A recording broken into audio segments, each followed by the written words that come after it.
Here to dial 988. Yeah. Yep. So people Makes a lot dial of sense. 988 and then they're directed to the same services that they had been previously, but just without having to remember a phone number. So yeah, do you think everyone in Southborough knows about it?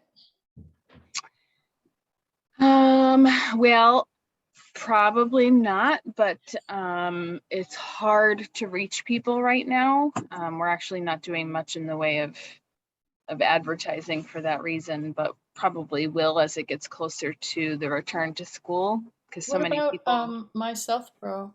Yeah. Or the library website, or just so many of them. Yeah. It should really go out with everybody's tax bill. Just to make sure, yeah. Has anybody tried calling it to see what happens? No. Do they put you on hold for 20 minutes? I hope not. Me too.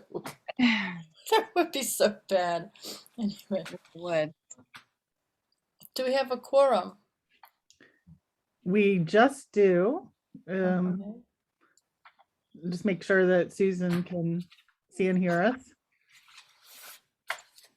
I'm sorry, guys. I was trying to get some outside time, but there's somebody like weed whacking in the background. Can you hear it?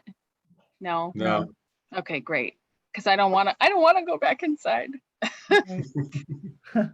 And Marguerite has agreed very kindly to take minutes for us today, as Sarah Micus won't be here. So this, I'm not sure. I think Sue Butko was going to attend, but I'm not sure. So we could go ahead and begin. And if she joins us, or maybe she has some problems logging in like we did. So the review of the minutes from the June 14th meeting, the only thing that I saw was a typo in the Friends Update Shopping with a Purpose, section A. It says unanimous, and I think it should be anonymous. Otherwise, I didn't see anything. Did anyone else have any comments or edits to the minutes? May I have a motion? I move to accept as amended. Second from anyone? Okay. So we'll do a roll call vote. Marguerite Landry? Aye. David Joyner? Can I accept it even though I wasn't there? You may, or Given yes. the numbers that we have. I believe that's been determined before that, yeah, that it's up to you, that you can. Okay. Aye. Susan Byer? Aye, yes. And Lauren Ritchie, aye. Lauren, I'm sorry, who seconded? I didn't catch that. I did. Oh, okay. Thank you. I think I was muted at the time. Oh, it makes it harder. Okay. All right, next on the agenda is the director's report from Sarah. Yes. So this is a little wacky because we're sort of at the end of July here, but I'm covering the June director's report. We will be working on the July one, and we'll send that to you all. And I suppose at the next board meeting that we have, I can cover July. Well, it depends on maybe July and August, depending on when it is we get together again. But for updates on what happened in June, so we closed out FY 22 and moved on to FY 23. We said goodbye to Don Wisby, who was our graduate level clinician intern that was working with us. And for the first time ever, we welcomed a practicum student who is doing her practicum with us and then transitioning into an internship. So we have never had extra help during the summer, and this year we do. So that's been nice. And actually, we are So this woman's name is Ellen. She's here for her practicum. She'll start her internship in September. And also in September, we have another intern joining us. His name is Raphael. And so we're excited to be able to go back to having 2 interns, which is hugely helpful. And also excited to have a male. It's not often that we have that opportunity, and he's going to be busy in no time. Let's see. I'll talk about it a little bit later on in the agenda, but I've been doing some work on the ARPA funding approval that we received. We've been doing, the summer tends to be quite a bit slower, but it's a great opportunity for us to get to things that we haven't been able to in quite a while. So we've been working on some programming. That's actually really more of July. I have to remember June was when we closed, is what I'm talking about, and when school was still in session. So I'm remembering here that we closed out Mental Health Awareness Month by ensuring that we said thank you to the Laurie Sugarman Whittier Wellness Award nominees. Let's see. I provided for you also, so we have included in the statistics for this month how many camperships we had. Christina was just telling me this morning that things always start off slow, but then by the time we close out the camp scholarship season, we always are right around 15,000 to 17,000 in costs. So this year we had 24 kids with 77 weeks of camp, and that's a total of 14 families, I believe. So that's included for the month of June. And then I also included for you how we closed out FY22 in terms of budget.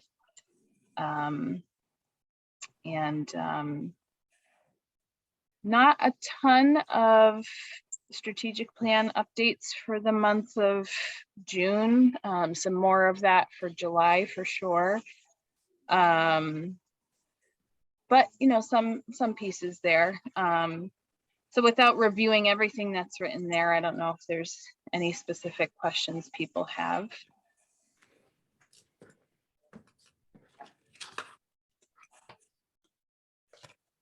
I didn't. It's always very clear. I did have a comment on the donation, but I think we can get to that later in the agenda.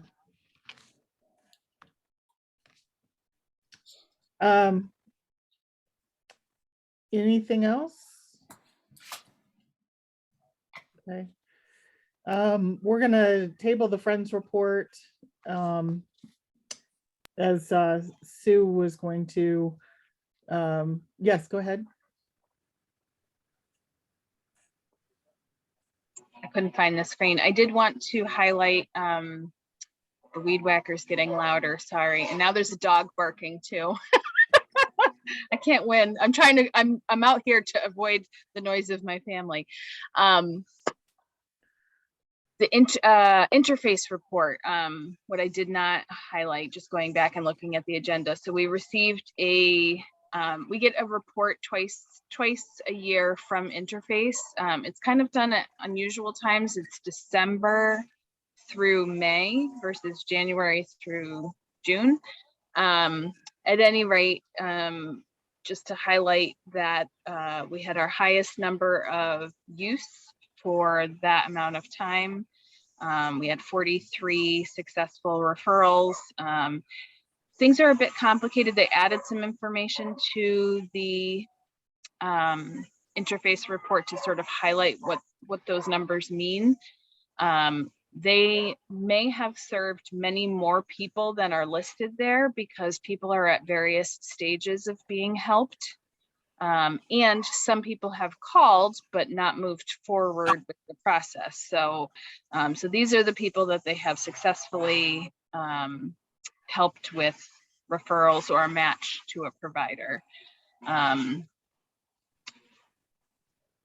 And I'm working on a grant report for the Southborough Community Fund. And one of the things highlighted is for them is that, and a reminder for you all, is that during that period, there was a closure with Interface because they were fielding more intakes than they had capacity to find matches for. Not really a capacity issue on their end, but rather they had plenty of staff. They just could not find any new openings.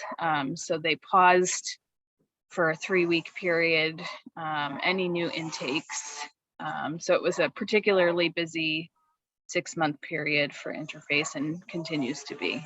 So I just wanted to highlight that as well. Great. It's a good report. It's in the packet, but it's a great report with all kinds of tables and charts and information on demographics.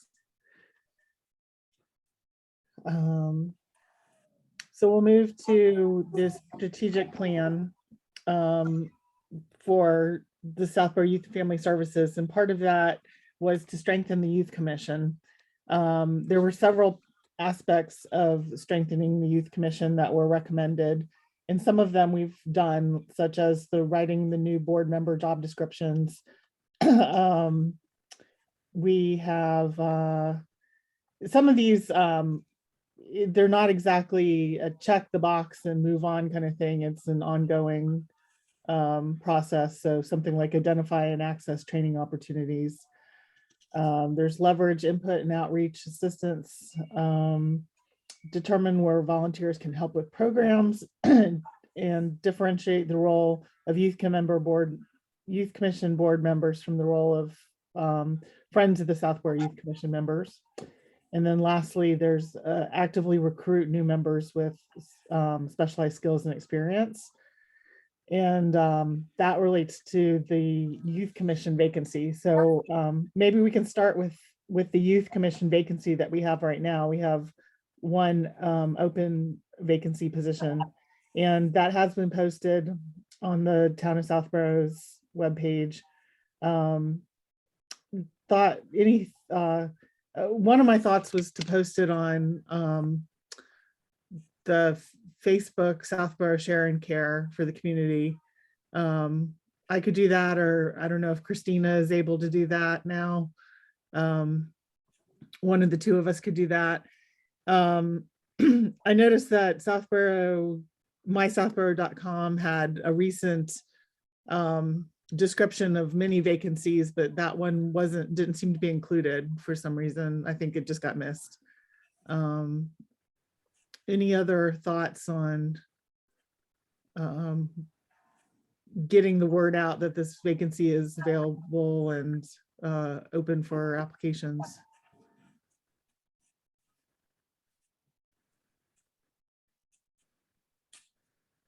Word of mouth.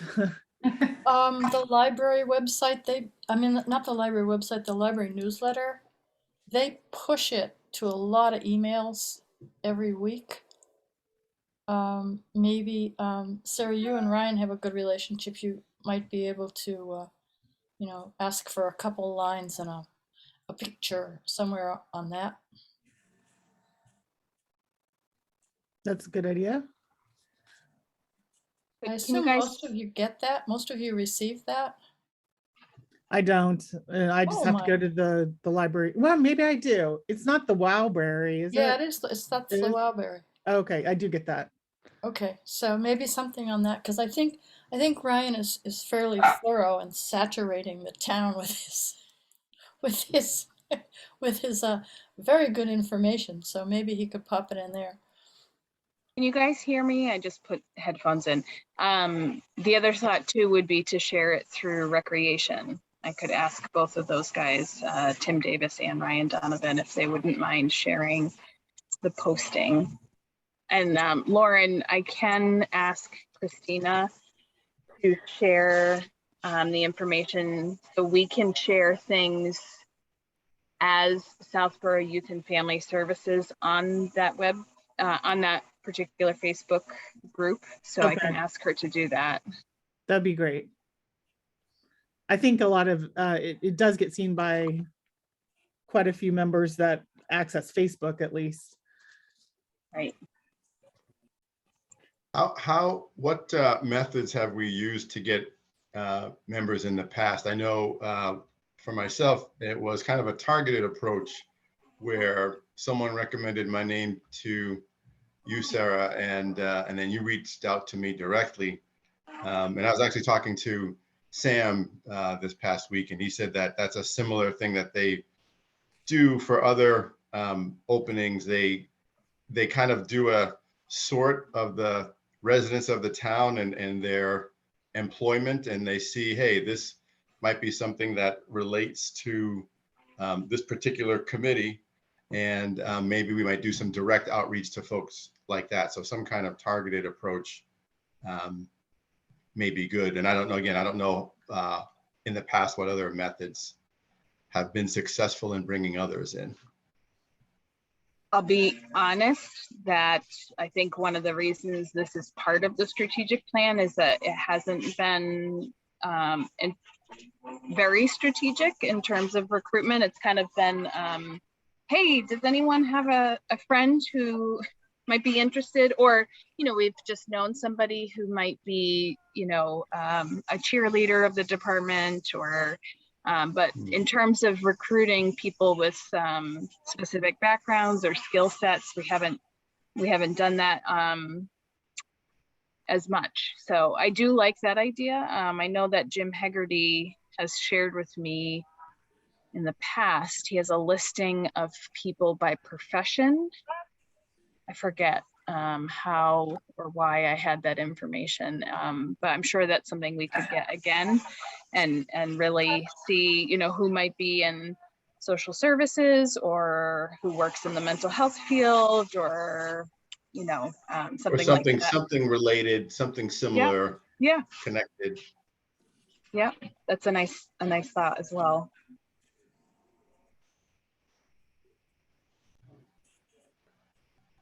Lauren, if you would like, I can ask Christina to also see if we can gain access to that information, and then maybe we could just draft a quick email that just says something like the Youth Commission has a vacancy posting. Given your background, we thought you might be interested. See the link below or something like that. I could ask her to take a look at that listing and see who might, you know, might be a good fit for that, unless you know, I don't know if that's something you guys wanted to have your hand in, or. I'm not sure how we would do that as a full committee. Right.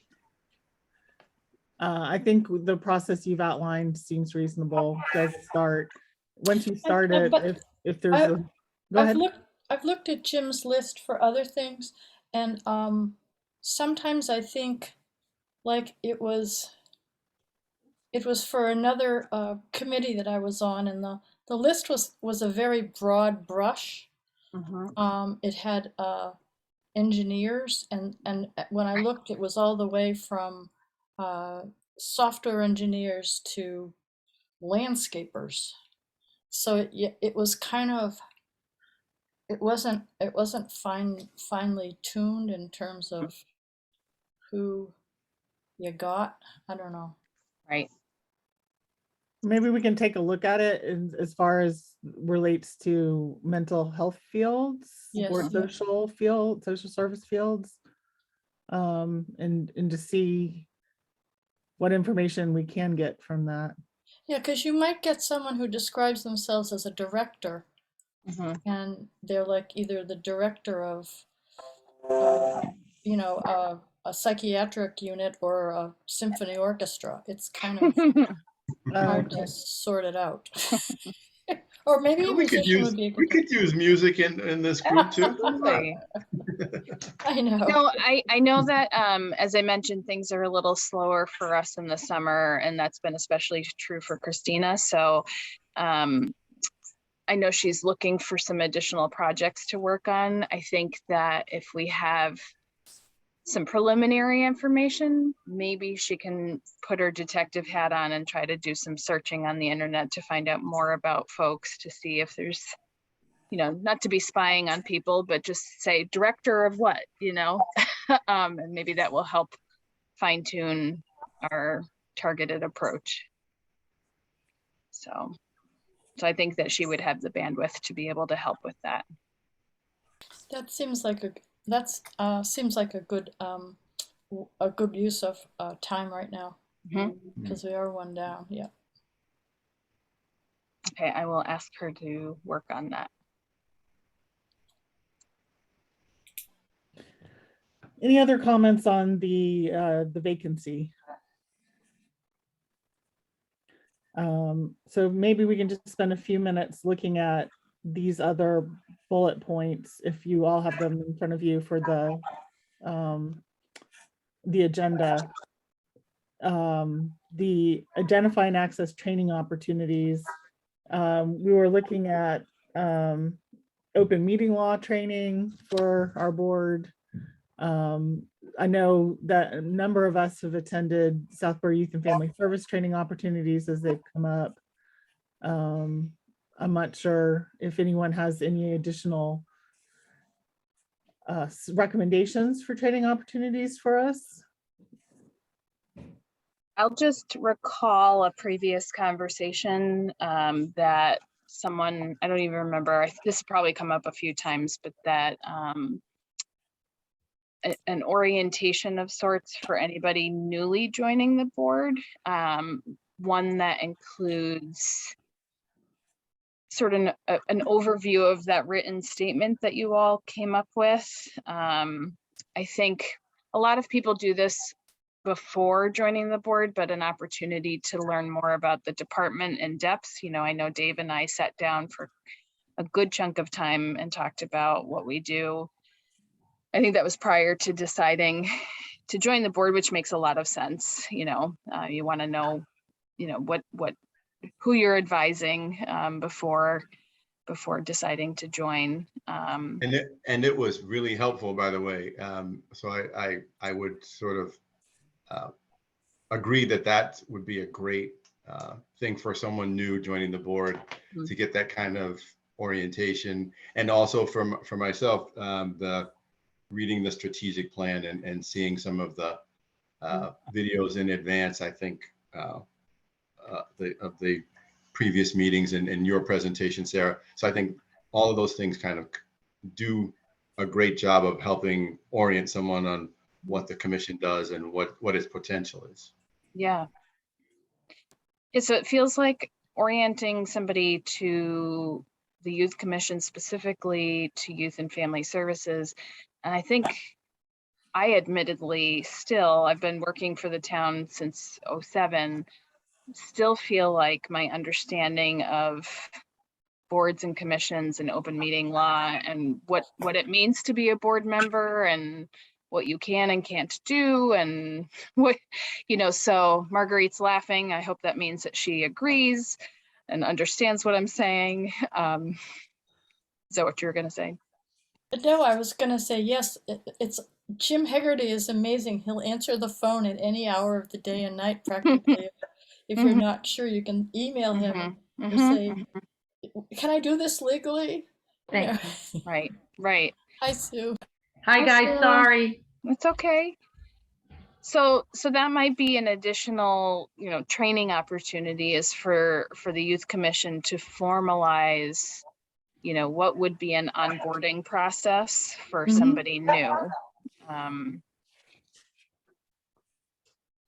Because for many people, it's their first time ever being on a board or committee. And so never mind knowing what the Youth Commission does or what the department does, what does it mean to be on a board or committee? And you know, that's not something that I think the town sort of provides in general, but I think it certainly helps board members feel more successful if they have a better understanding of what their expectations are, or how to, what to say and when. And Beth sent a good informational document around about a month ago, and we can incorporate that into it too.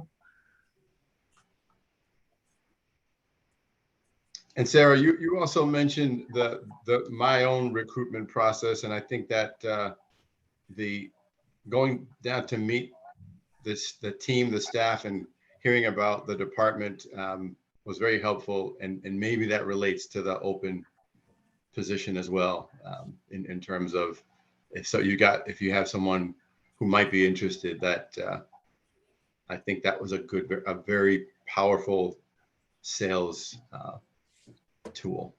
Okay.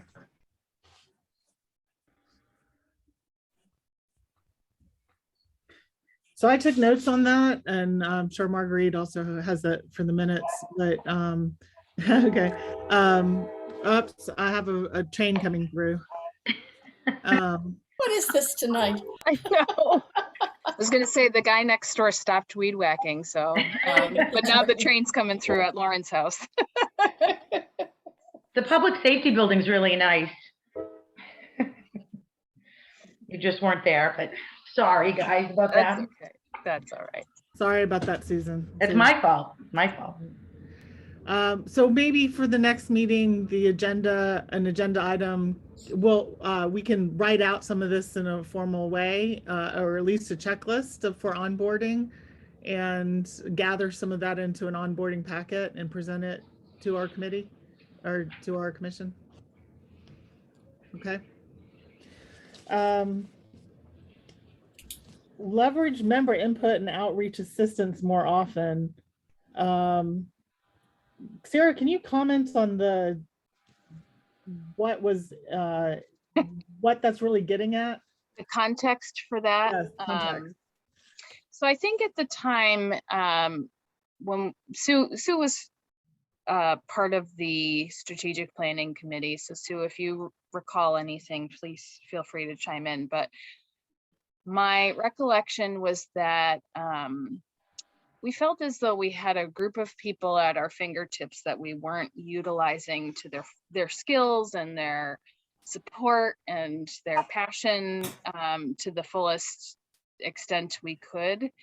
And so just in general, it's not that it wasn't happening before, it's just that we wanted to do it more, which was to involve board members more often in doing outreach and sort of, I think it requires a level of knowledge of what the department does and the sort of operations of the department to be able to stand at an outreach table to say, here's some information about the department. And when somebody asks you a question, to be able to answer it sort of generally, not to know every detail there is because there's a lot of information, but we just wanted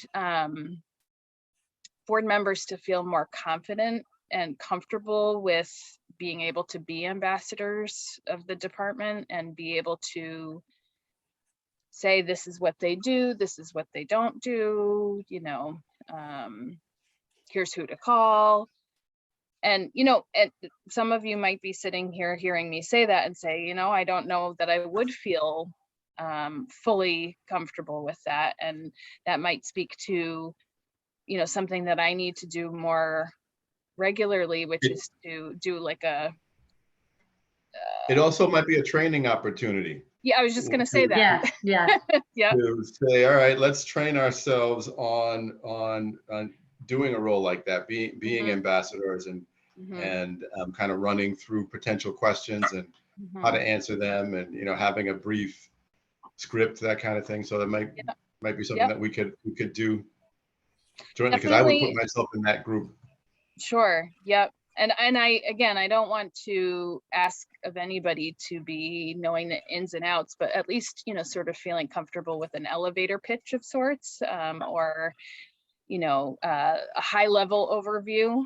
And so I'd be happy, that you're right, Dave. I think that that's another training opportunity, something I could probably do a couple times a year because if you don't do outreach, like let's say I came or we had a meeting and I kind of talked about how to give that high level overview. and then you don't do it for 6 months because there haven't been any opportunities or your schedule didn't line up with what was available, then it might be like, I forget. So, yeah, I'm happy to do that. Maybe we could do it, well, I don't know if it's feasible to do such a thing by September, but that gets us set up for the Open house. Heritage Day. Yeah, and yeah, we're about to start a very busy outreach season with all of the schools' open houses and Heritage Day, and yeah. So yeah, I'd be happy to. Yes, Marguerite.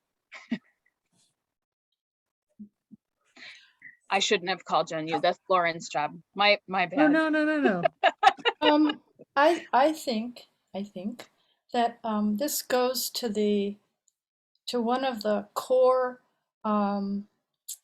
situations that the board and youth and families finds themselves in, which is there's client privilege is so important that there's kind of a culture of discretion around what we do or what youth and families does, and I think that it'd be good to sort of get this out in the open so we can all talk about it and think about it, because on the one hand, there's a lot of people don't want it known that they're even using youth and families, so there's a kind of like being sort of sensitive to that. Do you know what I mean? It's not like saying my kid plays soccer as opposed to my kid had to go for counseling, and I think that maybe this is something that we should think about ways to, I mean, I know, Sarah, you're always saying that there shouldn't be shame or social reluctance with using the youth and family services, but a lot of people do feel that way, and I wonder if that might be how I feel, but it's not how everybody feels. I just wish somebody could say my son needed counseling the same way that they say my son plays soccer. Yes, they can't, but and I know that's not the reality. Yes, and and I think that's really true, and it's kind of, I think it makes us different, but I also think we're going into a period now where it's just everybody is having stresses and strains, and if you don't admit that your family's having stresses and strains, you're making it up, right? So it's getting better, but I think that part of what the mission is that we have is that, oh, if you've got problems, we can help you, and I think some people have a negative reaction to that, and I don't know, I'm just free associating here, but I think that's one of the problems with messaging for the wonderful things that you're doing, is that it's like, hi, you got a problem, so I think it's kind of like, if it's a physical thing, it's one thing. If it's a stress related thing or an emotional thing, it's a little more complicated, and I don't know, that's just how it seems to me. I think it's changed a little bit, though. Yes, definitely. Yeah, so maybe part of that messaging is also some, sensitivity training around how to deliver the information, which, is going to vary with each person you encounter. This is why we actually pre-stuff a bunch of outreach bags, because there's some people who are not going to engage in that conversation in that setting, but we've given them a bag of information. And so in the privacy of their own home, they might review it and say, I got to call these guys, or, I'll reach out to them when I'm ready. And then there's other people, who are just like, oh, thank God, I need to talk to you. And they'll just start having a conversation right then. So, and for each of us, it's different too, just how, so we might have some sort of standard things that we want to say, but we all sort of have our own style of delivering that information. I loved it, the food truck thing. The family, I asked them if they wanted to buy a coupon, and they said, oh, my kids used youth and family services 15 years ago, and in front of everybody, like they were in a line to get food. They were so helpful. I will never forget them, and I thought that was a lot better. I wish everybody was like that. You're right, but not everybody feels that way, you know, and that's totally fine. Totally fine. So if we were Full to, disclosure, I used Youth and Family Services a long time ago when I came to town, and you were wonderful. Oh, well, good. It was actually Lori Sugarman Whittier. Yeah, But, yeah, that's great. That's so, great. full disclosure, that's why I'm here. That's great. That's great. Yeah, I wish I could use, we don't have one in our town, but anyway. But so Sarah, if we were to have a training for our youth commission, would that need to be in the context of a youth commission open meeting? I don't know. If it's a Feel like, quorum, I think you do. If you're yeah, I deliberating. mean, that's, I don't know that we'd be deliberating though. You know, this reminds me very similarly of, you know, we had a reception for a board member who was not renewing her term. And according to Jim Hegarty, you know, as long as there's no business being conducted or discussion or deliberation. So I would feel inclined to ask him about that if we I would were, ask him, because this Yeah. does seem like this is business. yeah, And there's discussion, there will be discussion. So yeah, yeah. I can put in an email to him. You know, and if it feels like, you know, we need to schedule something separately from the usual schedule of meetings or something, I could make that happen. Okay. I know you're heading into a busy season though, so. It's But always. we'd like to help. We'd like to Right, help as part of that right. outreach. Yeah, yeah. All right. Any other comments on outreach?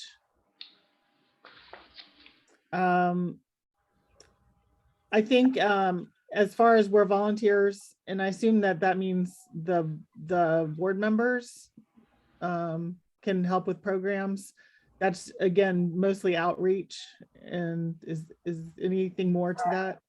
You know, I'm not entirely sure looking back at that who volunteers are, but I think remembering that period of time, I think it was not just about outreach, but are there programs? And I think that was specifically around the Winter Wishes program. Are there opportunities for people to help with buying gift cards or wrapping things, or you know, and to be honest with you, there's not a lot of opportunities for volunteers to the point that Marguerite made, that you know, we're protecting people's confidentiality. And but you know, maybe that's a task on our end, is, you know, find ways beyond outreach to access and leverage the skill set of our youth commission board members. You know, so I don't know if you all have any ideas beyond doing outreach, what that would look like, but Something to think about, I think, and we can come back to that. sure. And then lastly, as far as differentiating the role of youth commission members from the roles of the Friends of the Southborough Youth Commission, I know that I was involved with the Friends, and I stepped out of that when I took on as chair of the Youth Commission. At the time that the strategic plan was done, I think Leslie was on both as well, and she's no longer on this board. So I think we're doing some check boxes on that one. I think a lot of that had to do also with and maybe this is part of the strategic plan too, I don't have it committed to memory, but that searching for a focus and a specific role for Friends of the Southborough Youth Commission, which has really taken shape over the last year, very much focused on fundraising for two specific programs, which I think has really helped to delineate, you know, what the different roles are for both groups. Okay, great. So differentiating really the roles Mhm. that they're playing, emphasize that. Okay. So are we saying the Friends are mostly fundraising? Yes. Okay. Yep. Okay. Yeah, we have occasionally called on them, but not very often, to do outreach or help us with a specific thing. That has really been more Youth Commission board members that we've asked, them to be, because Friends of the Southborough Youth Commission is a totally separate organization. And so their focus has been on fundraising for specific programs, or to supplement the budget of the department. Whereas Youth Commission board members have really played much more of a role of being ambassadors of the department and advising the department and overseeing. So I think with the increased focus that Friends has had has really helped to make that distinction. Great. So any other discussion on this, the Strengthening Youth Commission bullet points before we move on? All right. An ARPA funding update, you alluded to it, but Yeah. Sarah, would you? So the interface referral, so we, just as a recap, we received an approval to use $5,000 for marketing and outreach materials, $25,000 for a 1-year contract with interface referral service, and but that wouldn't, we're currently under contract with them, so that wouldn't be used for until July 1st of 2023. So that is just being kept for now. And then we received approval to use $46,000 for a part-time ARPA funded clinician. We recruited 2 graduate level interns to work for the department before learning that we had received this approval. So we don't have enough space to bring anybody else on, where as it is, Christina's kind of, especially once Raphael starts, is very concerned about, we're playing musical offices quite a bit because we only have so many private spaces we can use in our building, but they will be out in the community a lot, especially in the schools. So I think we're going to be okay. But we would certainly welcome this person's help. And we're looking at not until next year to really be posting this position. I did find out that this is not going to be a contracted employee, a contractor, but that this needs to be a part-time employee of the department, a temporary part-time employee of the department, because I need to be able to have oversight of this person. I need to be able to ask them to work within the parameters of the department. And so that's not something that we can stipulate in a contract. And so we had to make that distinction, that they're an employee. And with that means a few more hoops that we need to jump through, which involve the personnel board. So even though this is a temporary position, we're going to need to draft a job description that the personnel board approves. This job is going to be needed to be encompassed into the salary administration plan. So that means it's going to have to go to town meeting and be approved at town meeting. So because of the timing of things, and because we're not looking to bring this person on board now, because we just don't have enough space for everybody, we're probably going to hopefully get all of our ducks in a row to have this go to the spring town meeting. Susan, I'm sorry, do you mind muting yourself? I think that there's, is that okay? It's like a radio or something. Yeah. So we'll have to take it to Springtown meeting once it goes through. Thank you, I appreciate that. Once it goes through the personnel board and all of their steps. So they're gonna have to review the draft that we submit to them. So I did include that in tonight's packet for your review before I submit it to them. I did consult with several other YFS departments in the area who have received ARPA funds for a similar position. So these are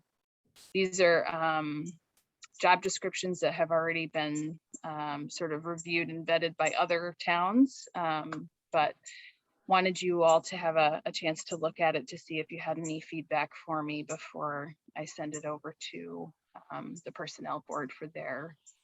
Sarah, when they say temporary, what does that mean? So the ARPA funds, so we've received $46,000. So in looking at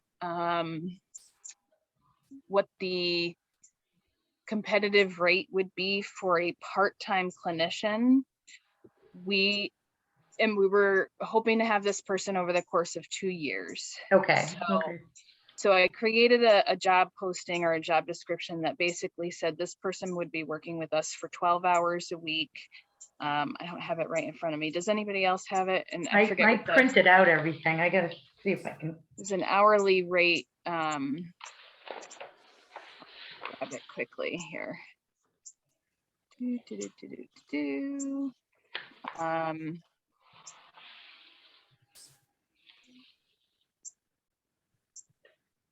So $32 to $34 per hour is what it would be for 12 hours a week for a 24-month position. And that gives us some wiggle room for, obviously we want to stretch these funds as far as they can go, but if we have a really quality candidate and we need some room for negotiation, that's where that comes in. So I had 3 questions. Yes. The first one is ARPA funds can be spent in the future 2 years, 3 years, 4 years, as many as you need. We have to spend it down by 2026. Okay. And so the second question is, do you think that you would be able to get someone who'd be good for just a 2-year gig? That I hope so. You will notice, I don't know how much this means to people, but one of the things that I put into, and this was very purposeful because I know a lot of quality candidates who would fit this criteria. So I am not requiring this person to be licensed, but could also be licensed eligible. So the way that our, well, I'm a licensed mental health counselor. There's also a licensed clinical social worker. So all of us have to go through a process where, we may have graduated from our graduate program and maybe in line to get licensed, but there's a 2-year, at least for LMHCs, which is what I am, there's a 2-year period where you have to work in the field. And you cannot get your license until you've had X number of hours in the field post masters. And so we have a ton of folks that we know who have been interns with us previously who are license eligible, who would be fantastic. And so many other local YFS departments have done similar things where they have allowed this person to be licensed or licensed eligible. Okay, and That's good. Yes. My third question was, since the need is pressing right now, did you consider using another office for seeing clients besides in that building? Well, I don't know where that would be. We go to all of the schools already, which is where a huge number of our referrals come from. So we do have spaces available. They're not dedicated spaces. None of the schools have that. Yeah, that's too bad. Yeah. Yeah. Or have you considered using evening hours in your space? We do use evening hours. So already. there's still no room. Gosh, Well, that's so sad. it depends, you know, we have 3 private offices and we have 3, you know, with our 2 interns and Megan, we have 3 clinicians, which means that at any given time, all 3 offices might be utilized. One of those offices belongs to Shannon. One of those offices belongs to me. So I generally don't have a lot of evening hours. Shannon does. So we're kind of just being, Christina is now the scheduling master. She can see everybody's schedule and she plugs people in where there's rooms available. And, you know, we had talked with facilities a while back before there was even conversation about South Union being sold eventually, about closing off. There's 2 rooms upstairs, one of the smaller room. We had hoped to close that off, even just to put some doors on those entryways so that we had an additional space. It was going to be more involved than just putting doors up, and so that wasn't an option. We are thankful to Recreation for allowing us to use their conference room on occasion for meeting with clients. But that's usually a last resort for us because the sound, we don't have, in our offices, they soundproofed all of the rooms so that we had more privacy, and that's not the case over there. So This is one instance where I wish that the Youth Commission could help find a solution to literally a space crunch. I mean, we've joked about buying a camper or a modular right. office to keep outside, or even a bus. Yeah. a mobile counseling center. I'm not joking. I literally sent Megan a text yesterday with a link to a camper that was turned into an office, a mobile office space. So you can hop behind the steering wheel and drive places and then invite people to come have meetings with you in your camper. But you know, it's not an impossible task. It's a little challenging. So it just seems like it's a shame to turn people away when the need is great. Yeah, we won't turn people away for that reason. We'll find another space. Yeah. Okay. Yeah. Good. Yeah, it's a lot more juggling, so we're trying to avoid, you know, we'll say, oh well, all of the offices are booked at that time, so we have to go to a different day, you know. So it just makes things a little more logistically challenging. Yeah, it's not easy on you guys either. I mean, yeah. I have visions of Christine doing her work in the stairwell sometimes. It's like yeah. All right.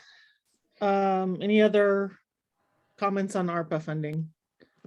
Well, are there any, so this is part of the packet because I just wanted to get some feedback. Are you guys good with what I've got here for I mean, these are in draft form, so really the personnel board is going to review it and probably have some recommendations. But if anything stands out to you that you want me to change or have questions about before I send it on to the next leg in its journey. I'm persuaded by the fact that you used samples from other towns that have been vetted and have kind of already been reviewed. So I think they look great. I agree. All right. We'll move now to the donation account expense discussion. Sarah, if you would explain the consulting. Yes. Sorry, I lost you guys. Where are you? Okay.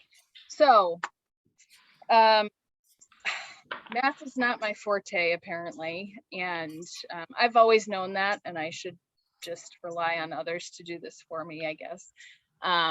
But when I came to you guys back in, I think this was November of 2021, to say, could we use some donation account funds to pay to work with Rona Cairns, the clinical consultant, to maintain the frequency that we had gotten used to having with her. So during the pandemic, when I first started meeting with Rona, it was literally a once a month meeting I was having with her. Then over the course of the pandemic, it was every other week. And then it became every week for an hour and a half.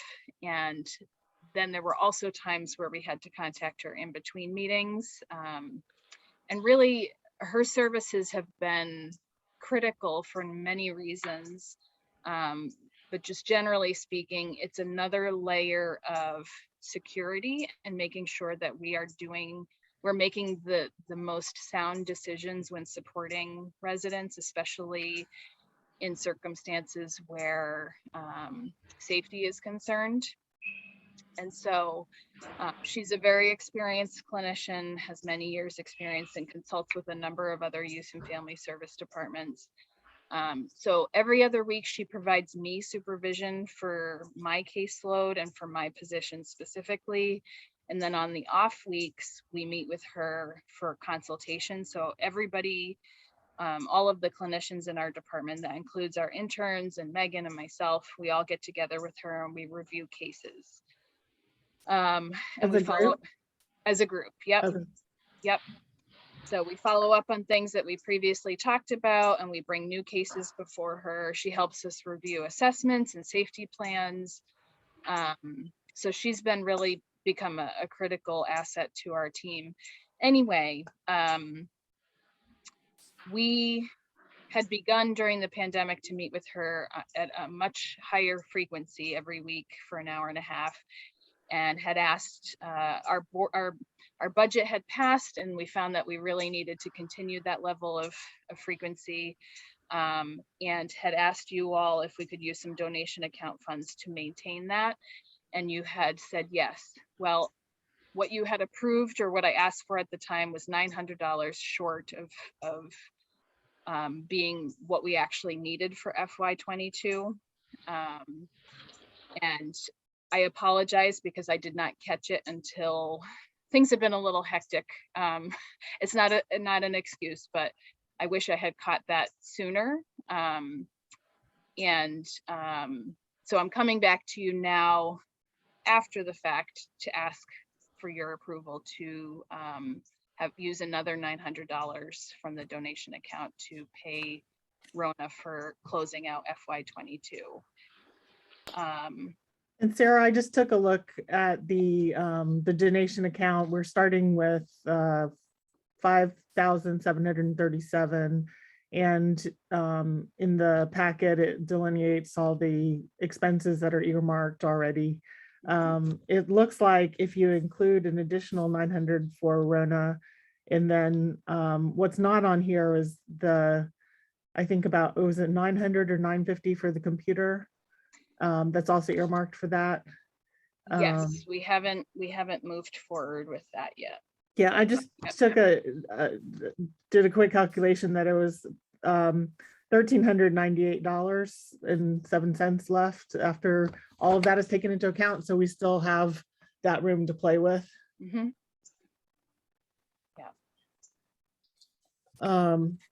And I will update you that since we knew going into budget season for FY23 that we wanted to maintain this level of frequency with Rona, that we, as you're probably aware, we included that in our operating budget for this year. So we won't be relying on donation account funds for working with her. And since we know my math is terrible, I'm just kidding. But Christina and I are going to work hard to make sure. What I did when I calculated that was 52 weeks out of the year. So working with her for an hour and a half for 52 weeks out of the year, and that's, you know, probably going to be slightly different because people get sick, we have holidays, things like that, so it's probably more than we need, but I just wanted you to be aware that that has been rectified for the operating budget moving forward. Do we need to vote? Yes. All right, I move that we okay the transfer of $900 out of the donation account for clinical supervision for fiscal year 22. I just want I to add in second. case, oh, sorry, in case anyone's watching or anybody's concerned about fiscal year 22 being closed out already, the donation account is a revolving fund. So things that have come out of, that happened in 2022 are okay to be covered for this. I think we had a second from David, I second. right? Susan, you're gonna need to unmute yourself. Thank you. I'm sorry. There we go. If to have a vote for Susan Byer, Aye. Marguerite Landry, Aye. David Joyner, Aye. Susan Butka, Aye. Lauren Ritchie, aye. Thank you. You.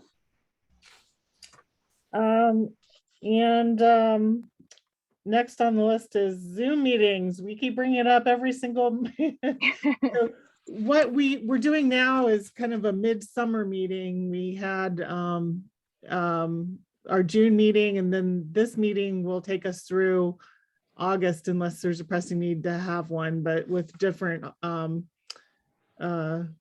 vacations and everything, it was getting hard to schedule August. So this is a midsummer meeting. And we do now have the option through March of doing remote options, or we could meet at the public. You can tell us how it was. I just scheduled this meeting for Zoom. I'm sorry if that was confusing, but it made it more accessible to us all just for this meeting. But moving forward, I'm not sure if we need a formal vote on this, but what are your thoughts on a September meeting?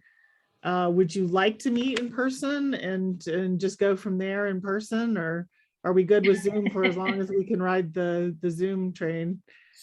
Okay. Zoom is very convenient. It is. Zoom is wonderful. Okay, if I don't hear any strong objections, then we'll just continue on with Zoom. Sounds good. All right, thank you. And then lastly, and I'm gonna have to rely on some information here, but Chelsea Malinowski mentioned to Sarah and I that the select board is calling for volunteers for a community center exploratory committee. And you may have seen that on my southboroughs.com website about a week ago. They're looking for volunteers that will look into the town, the idea of having a community center at Woodward or perhaps somewhere else. There's a whole description on Southboroughs, by southborough.com on this, and it says, but anyway, we are encouraged to have someone from our committee apply if there's an interest there in serving on, representing Southborough Youth and Family Services or the Youth Commission and community needs in that respect. So we're encouraged to have someone apply. I'm not so sure that I would be able to this year. I have some other responsibilities, but I would encourage anyone that's interested to apply for that. And Lauren, you mentioned my Southborough. Is that the main source of information of what the exploratory committee is going to be doing? And that's the only place I've seen it. It was on the July 21st mysouthborough.com post, and I haven't seen it anywhere else, but it may be, there's probably a vacancy announcement on the town There should website. be a charge on the town website. Right, I think there should be.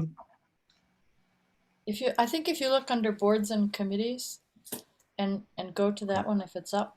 So it's called Community Exploratory Committee. Okay. I'd be interested in possibly representing the Youth and Family Services Commission on that. I just want to learn a bit more about it and what kind of commitment is required and such. Okay, We did ask a little bit more about that, and I recall Chelsea saying that during the busiest time frame, it would probably be 1 or 2 meetings a month. And if you guys recall, do you remember the capital planning meeting that the Youth Commission attended to represent Yes. the department Yes. in that big huge blueprint that they had? And so they're talking Yes. about moving us over to Woodward, and I think we have some special considerations for our department that maybe some of the other departments don't have with regard Yes. to privacy and a point of access and things like that. So so I think that's why there was some encouragement, but I'm trying to remember what else, Lauren. I think it was once or twice a month, maybe a couple of hours. And I think it was, I wish I had my notes in front of me. Sorry, this is not super helpful. Is it going to be Zoom? You're going to be Zoom? Zoom, right? I would Let's hope. assume, yep. Yep. I would assume. So if we have a rep, that person is going to report back to the full commission what was going on. So, because I hear what you're saying, Sarah, about we have special requirements that that we want to make sure are understood, right? Yeah. And just where that might be best at the be. table. right. Yeah. Right. Sorry, Lauren. No, let's go ahead. So with that, I think we have no other business, so may I have a motion? Oh, Question. yes, please. We had an August meeting set up for the 16th The 16th? of August. I wrote it down. Youth and Families Public Safety Building, 7 to 8:45. That's not happening, right? I think it is not happening. Okay, all right. Just double check. So our next meeting is going to be September. The second Tuesday in September, I believe. That would be, Or is it the 3rd? right, 13th. Okay, September 13th. Yes. Okay. Thank Lauren, you. just going back to the Exploratory, the community center, would it be helpful for Christina to follow up with an email providing everyone with the information on how to inquire or how to Yes. apply if interested? Yes. Okay, I can ask her to do that. All right, is there a move to adjourn? So moved. Second. So Marguerite Landry, Aye. Susan Byer, Aye. Sue Butka, Hi. David Joyner, Aye. and Lauren Ritchie. Aye. All right, have a great summer, everybody. Yeah. Nice to Thanks, you see too. everyone. Thank You you for too. cheering Take care. so well, Lauren. You really do it like a pro. You must have done this before. Good at it. Bye, Bye, everyone. guys. She is Bye-bye. good at it. Bye, everybody. Thank you.